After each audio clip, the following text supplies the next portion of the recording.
mas ele precisa de uma parte do fluido que um médium encarnado, o médium de efeito físico, dá para ele. Senão ele não conseguiria só com o seu perispírito.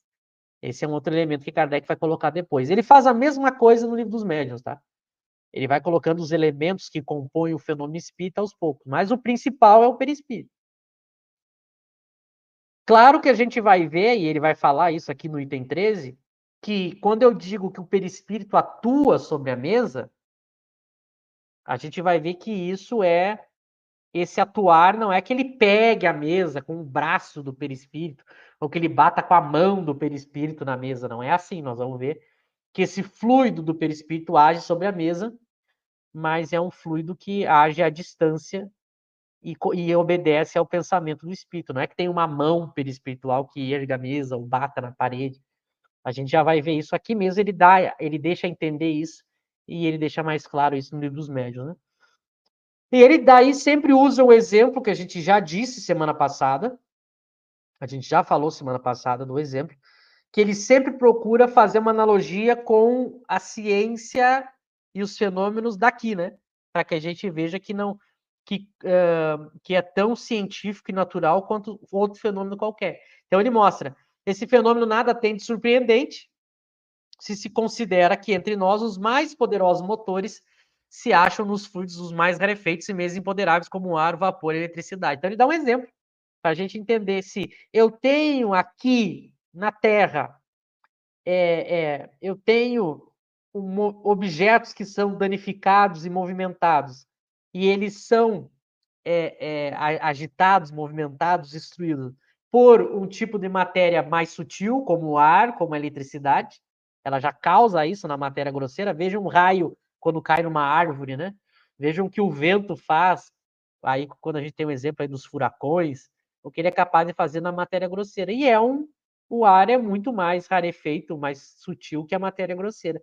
Então, ele usa essa analogia para a gente ver entender a lógica do processo, né? Para ver como não é impossível algo que é mais sutil causar em algo que é mais grosseiro algum efeito, né? Ele sempre faz essa analogia para a gente entender que se é lógico na física, na química, é lógico também no espiritismo, né?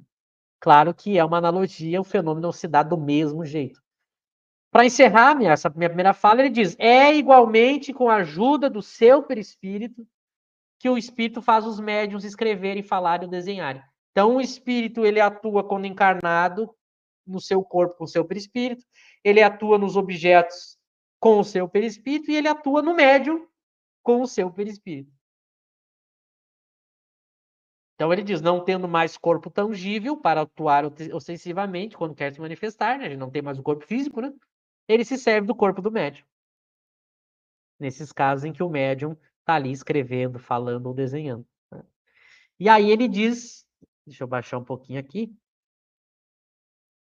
ele diz de quem empresta os órgãos, o médium empresta seus órgãos para o espírito, né?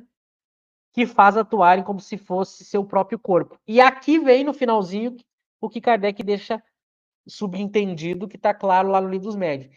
E isso pela emanação fluídica que derrama sobre ele. É uma emanação fluídica. Esse termo é muito bom Kardec usar. O espírito, ele derrama, ele emana, ele satura o objeto ou o médium com o seu fluido e atua através da sua vontade. Não é que o espírito pegue com a mão, a mesa, o objeto, ou chegue ali no médium e pegue a mão do médium. Não, é com o fluido, né?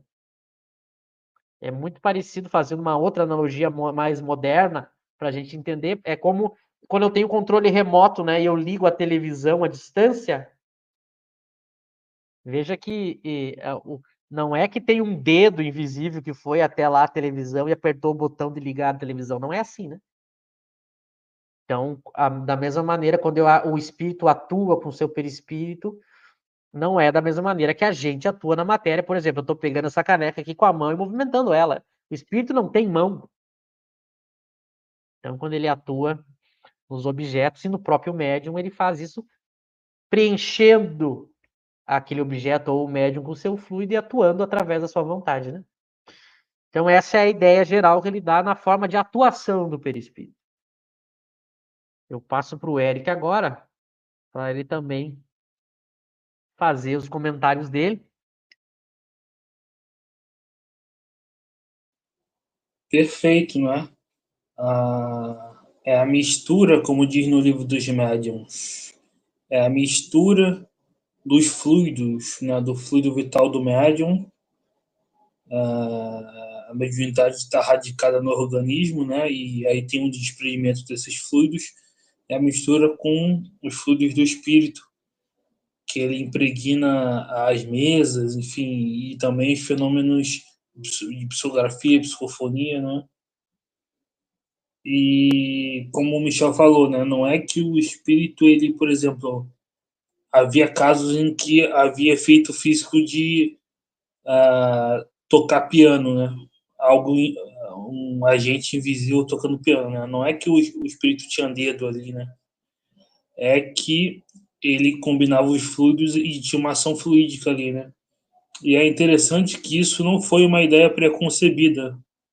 Kardec diz no livro dos médiuns que a ideia intuitiva era de que tinha realmente dedos, né? Mãos, órgãos, mas ele diz: os espíritos vieram contrariar, né? E falaram: não, não é que o espírito tem órgãos, tem mão. Não é que ele pega a mesa e levanta, né? Ele enche de fluidos e tira ali um efeito da gravidade, né? E mais uma vez ele usa analogia, né? Deixando claro no próprio texto que é uma analogia. Diferente do que acontece no movimento espírita brasileiro, que eles fazem uma identidade, né? Com a física. Como a gente já mostrou os trechos onde Kardec deixa claro que é uma analogia, né? Uma coisa é analogia, outra coisa é identidade, né? Então,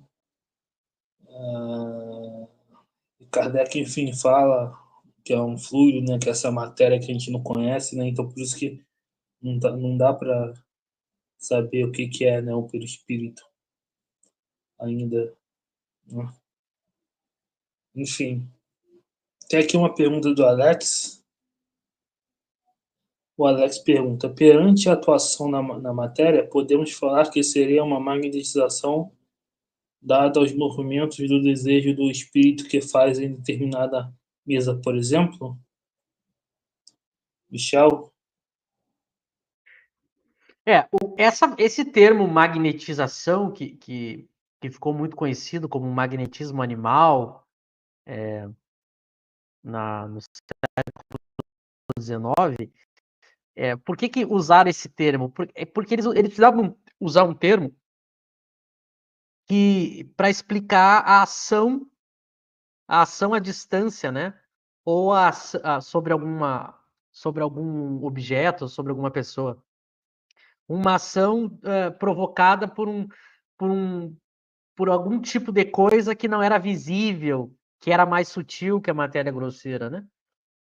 Então, por isso, como as pessoas atuavam, vamos pegar o exemplo do magnetismo animal, as pessoas atuavam em curas, por exemplo, e, e provocavam uma ação que não era através do toque direto, né, ou através de algum objeto material na pessoa, então eu provocava alguma coisa na pessoa através do uso da minha vontade e de uma maneira que não fosse através do toque direto ou de algum instrumento direto, se chamou então magnetismo animal, né, para diferenciar do magnetismo da física, que também é a ideia de que eu tinha uma espécie de ação entre dois objetos que a causa era invisível ou desconhecida. Então era um termo para explicar isso. Os espíritos também, eles usam a sua vontade e para a sua vontade atingir o objeto, eles usam o fluido, né? Não, então, se eu dissesse magnetização nesse sentido, não teria nenhum problema, né? O espírito tá magnetizando. Mas eu não lembro de Kardec usar esse termo, que é para não confundir com o magnetismo, né? Para não criar confusão, Então a gente fala uma ação do perispírito sobre a matéria, sobre o médium. Por isso que aqui Kardec está dizendo, né?